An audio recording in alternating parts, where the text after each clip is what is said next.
Hey, what's up guys, it's Darius, and this is the OnePlus 2 3 months after its release.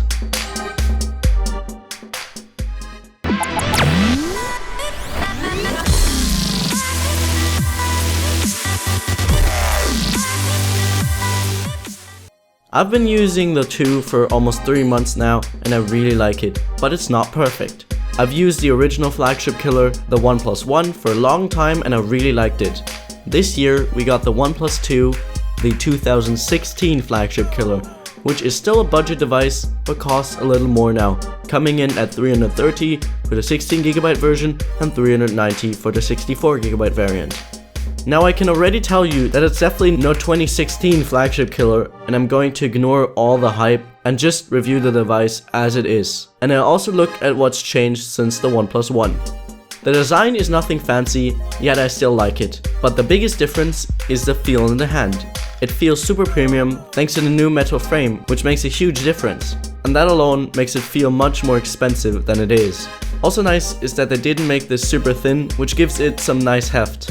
It still ships with a sandstone backing, which is a little rougher this time, which makes it way more durable, and it doesn't scratch easily anymore. The back is still removable, but sadly the battery is not, and there's no expandable storage either, but it comes with 2 SIM slots. Now this time there are a lot of style swap covers available. I have the Kevlar one here, but I actually stuck with the sandstone back because the Kevlar one has no texture and therefore is fairly slippery, while the sandstone one provides a nice grip. Overall, the 2 has one of the best in-hand feel of any phone. Taking a look around the device, below the screen there are 2 programmable capacitive buttons, and in between those, there's the home button, which doubles as a fingerprint scanner.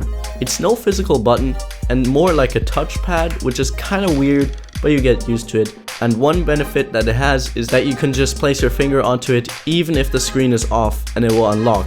You don't need to first wake the device. The scanner is not the fastest one out there, but pretty fast, and it's also very accurate if you place your finger correctly. If it's slightly off, it doesn't recognize it.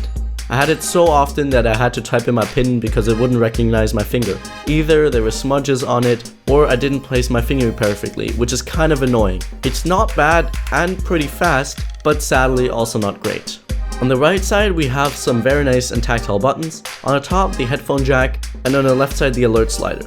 This slider is very unique and I really like it. You can change the notification profile. That means you can go from all to priority to none. It's really nice that I can mute the phone, for example, without turning it on. On the bottom of the device there are 2 speaker grills, but only one actually houses a speaker, which is decent but maybe a little quiet. You also find the charging port, and as you might know, this is the first mobile device shipping with a USB Type-C port, which I'll talk about more later. The display is a 5.5-inch 1080p IPS panel. It looks really good and I didn't miss Quad HD, but for me personally the colors look a little washed out and I much prefer an AMOLED panel. Otherwise colors were accurate and viewing angles good. It's even one of the best 1080p screens out there. Specs wise, it comes with the Snapdragon 810 version 2.1, the Adreno 430, and 3GB of RAM if you get the 16GB variant, or 4GB with the 64GB version, which I have.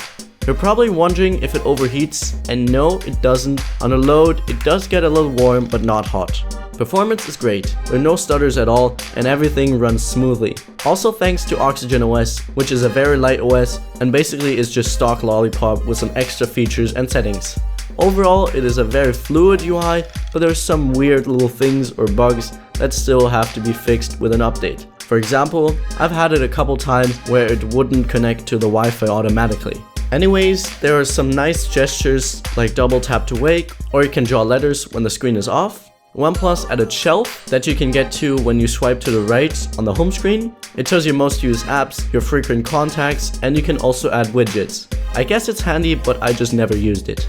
They also added a system-wide dark theme, and you can customize the accent color, which is pretty cool, and the LED notification colors are also adjustable.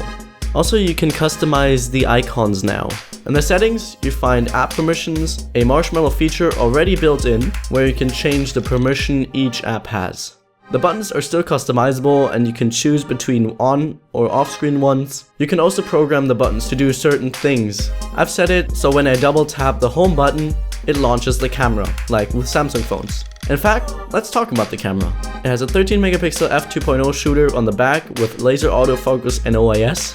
The camera app is very simple with a clean interface and used to be very slow and just bad, but luckily an update fixed it. Now it's very fast with the addition of manual mode. You can swipe in from the left to go through the different modes. There you also find a few settings, but that's really it. The gallery used to be really bad and buggy, but I actually just received an update like a day after recording this video, and that fixed it and made it much better. The shutter is fast, just in low light it's a little slow, and the focus is also fast and accurate. The pictures it takes have plenty of detail, and colors and white balance were very accurate. Dynamic range was good but not overly impressive, and there was very little noise overall, but it did tend to overexpose slightly. Low light images were pretty good, also thanks to OIS, but like I said, it was a little slow and there's also some noise. Video recording was decent. While the OIS is good at stabilizing the 4K video you take, it just doesn't look that impressive with lack of detail and low dynamic range. The 5 megapixel selfie camera is okay and does the job. Now let's talk about battery life. The OnePlus One had one of the best battery lives on any smartphone, so I was hoping for it to be the same or only slightly worse on the OnePlus 2. Sadly, that isn't the case.